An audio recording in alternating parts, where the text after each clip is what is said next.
င်္ဂလာပါရှင်ကျမကဆိုရင်ဝတ်သားနဲ့ပိန်နေသည့်အရောဟင်းကိုချက်ပြသွားမှာဖြစ်ပါတယ်ရှင်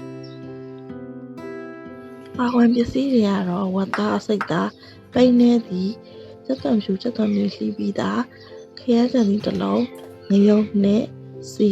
နနွယ်စားကြားငံမြရိုးပဲဖြစ်ပါတယ်ရှင်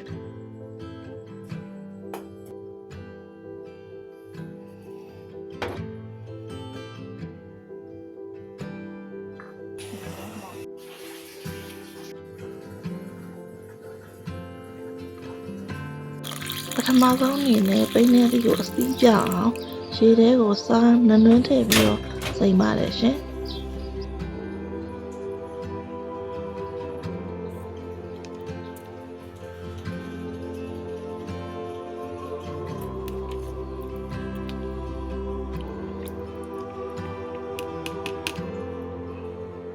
ဝတ်သားကိုလည်းပြားသားဝင်အောင်စားနနွင်းထည့်ပြီးတော့နေပါတယ်ရှင်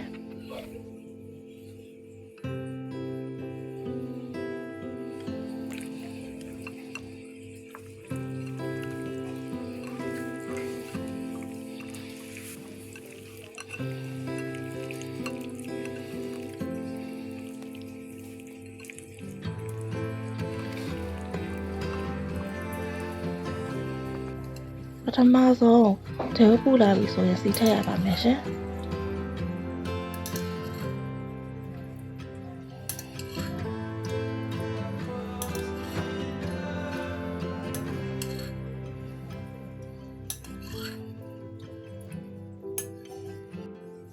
စီထဲကိုနနွင်းထည့်ပါတယ်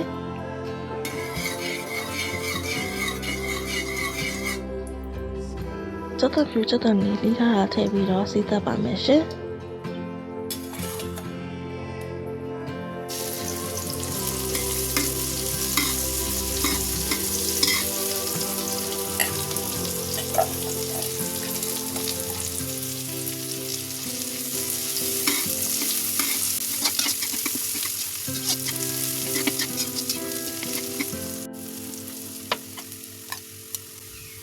ချက်သွန်များဝါလာပြီဆိုလို့ရှိရင်ငရုတ်နှစ်ကိုထည့်ပါတယ်ရှင်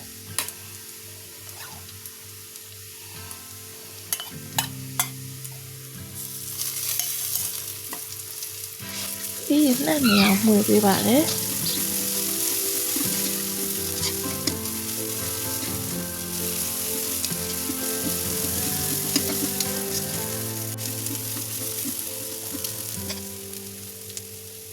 စီးသက်တာမှုလာပြီဆိုရင်တော့ဝတ်သားထည့်ပါတယ်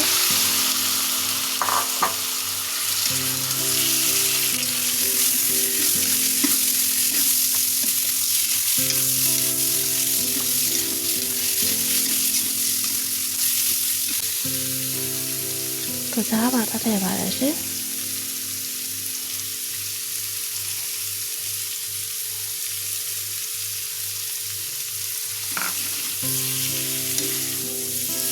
ပြီးရင်နှက်နေအောင်မှုပေးပါတယ်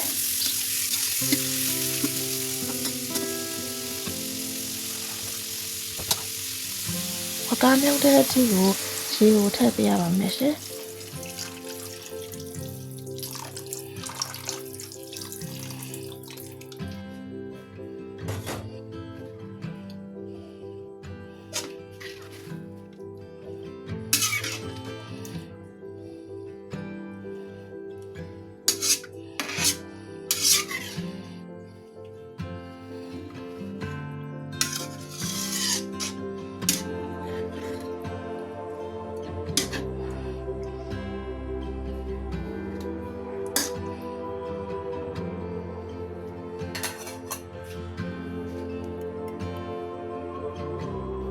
ခရမ်းစစ်သီးထည့်ပါမယ်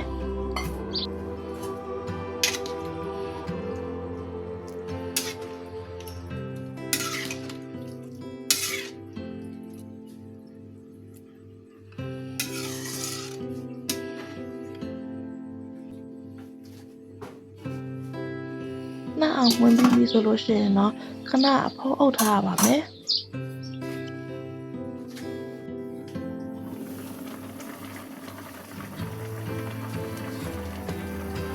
ရေပွက်လာပြီဆိုရင်ပိန်းနေသီးထည့်ပါမယ်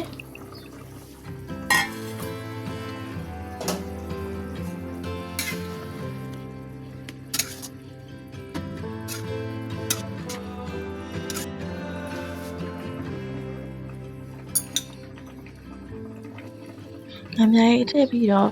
ဖုံးပိတ်ထားလိုက်ပါတယ်ရှင်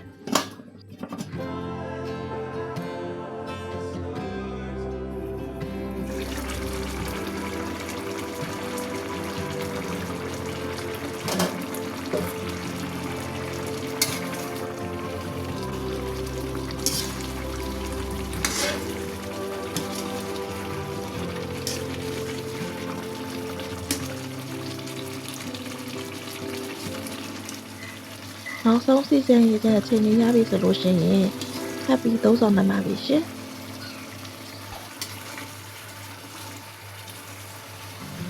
ဗီဒီယိုလေးကိုအဆုံးထိကြည့်ပေးကြတဲ့အတွက်အများကြီးကျေးဇူးတင်ပါတယ်ရှင်နောက်ဗီဒီယိုတွေမှာပြန်တွေ့ကြမယ်နော်